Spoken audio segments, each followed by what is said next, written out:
ವೀಕ್ಷಕರೇ, ನೀವು ನೋಡ್ತಾ ಇರೋದು ಜನರ ಕೂಗು ನ್ಯೂಸ್. ನಾನು ನಿಮ್ಮ ಪುಷ್ಪಾ ಮುರುಗೇಶ್ ಜಿ.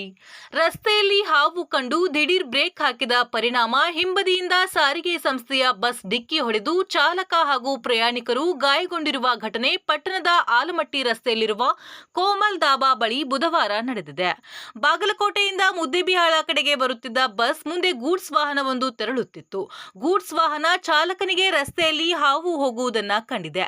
ಹಿಂದೆ ಮುಂದೆ ಯೋಚಿಸದೆ ಚಾಲಕ ಬ್ರೇಕ್ ಹಾಕಿದ್ದಾನೆ. ಇದರಿಂದ ಹಿಂದೆ ಬರುತ್ತಿದ್ದ ಬಸ್ ಗೂಡ್ಸ್ ವಾಹನಕ್ಕೆ ಹಿಂಬದಿ ಡಿಕ್ಕಿ ಹೊಡೆದಿದೆ. ಅದರಲ್ಲಿ ಬಸ್ ಚಾಲಕ ಮನೋಹರ್ ದಾಸರ್ ಎಂಬುವವರಿಗೆ ಗಾಯಗಳಾಗಿವೆ. ಅಲ್ಲದೆ 3-4 ಜನ ಮಹಿಳೆಯರು ಸಣ್ಣ ಪುಟ್ಟ ಗಾಯಗಳಿಂದ ಪಟ್ಟಣದ ಆಸ್ಪತ್ರೆಗಳಲ್ಲಿ ಚಿಕಿತ್ಸೆಯನ್ನ ಪಡೆದಿದ್ದಾರೆ. ಈ ಕುರಿತು ಮುದ್ದೇಬಿಹಾಳ ಪೊಲೀಸ್ ಠಾಣೆಯಲ್ಲಿ ಪ್ರಕರಣ ದಾಖಲಾಗಿದೆ. ಇನ್ನೊಂದೆಡೆ ಟೈರ್ ಬ್ಲಾಸ್ಟ್ ಆದ ಹಿನ್ನೆಲೆಯಲ್ಲಿ ಕಾರ್ಖಾನೆಗೆ ಕಾರ್ಮಿಕರನ್ನ ಕರೆದೊಯ್ಯುತ್ತಿದ್ದ ಟ್ರ್ಯಾಕ್ಸ್ ಒಂದು ಪಲ್ಟಿಯಾಗಿದೆ. ಅದರಲ್ಲಿದ್ದ ಪ್ರಯಾಣಿಸುತ್ತಿದ್ದ 10ಕ್ಕೂ ಹೆಚ್ಚು ಜನರು ಗಾಯಗೊಂಡಿರುವ ಘಟನೆ ತಾಲೂಕಿನ ಯರಗಲ್ ಬಳಿ ಬುಧವಾರ ಜರುಗಿದೆ. ತಾಲೂಕಿನ ಬಾಲಾಜಿ ಸಕ್ಕರೆ ಕಾರ್ಖಾನೆಗೆ ಮುದ್ದೇಬಿಹಾಳದಿಂದ ಕಾರ್ಮಿಕರನ್ನ ಕರೆದೊಯ್ಯುವ ವೇಳೆ ಯರಗಲ್ ಹತ್ತಿರ ಟೈರ್ ಬ್ಲಾಸ್ಟ್ ಆಗಿದೆ ಎನ್ನಲಾಗಿದ್ದು, ವಾಹನ ಚಾಲಕನ ನಿಯಂತ್ರಣಕ್ಕೆ ಸಿಗದೆ ಪಲ್ಟಿಯಾಯಿತು ಎಂದು ಪೊಲೀಸ್ ಮೂಲಗಳು ತಿಳಿಸಿವೆ. ಘಟನೆಯಲ್ಲಿ ವಿಠಲ್ ನಾವಿ, ಮಲ್ಲಿಕಾರ್ಜುನ್ ಕುಂಬಾರ್, ಅನಿವಡ್ಡರ್ ಗಂಭೀರವಾದ ಗಾಯಗಳಾಗಿದ್ದು ಅವರನ್ನ ಬಾಗಲಕೋಟದ ಖಾಸಗಿ ಆಸ್ಪತ್ರೆಗೆ ದಾಖಲಿಸಲಾಗಿದೆ.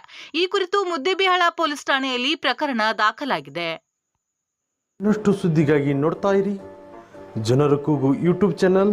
ಇದು ನಿಮ್ಮದೇ ಧ್ವನಿ. ಸಬ್ಸ್ಕ್ರೈಬ್ ಮಾಡಲು ಮರೆಯಬೇಡಿ.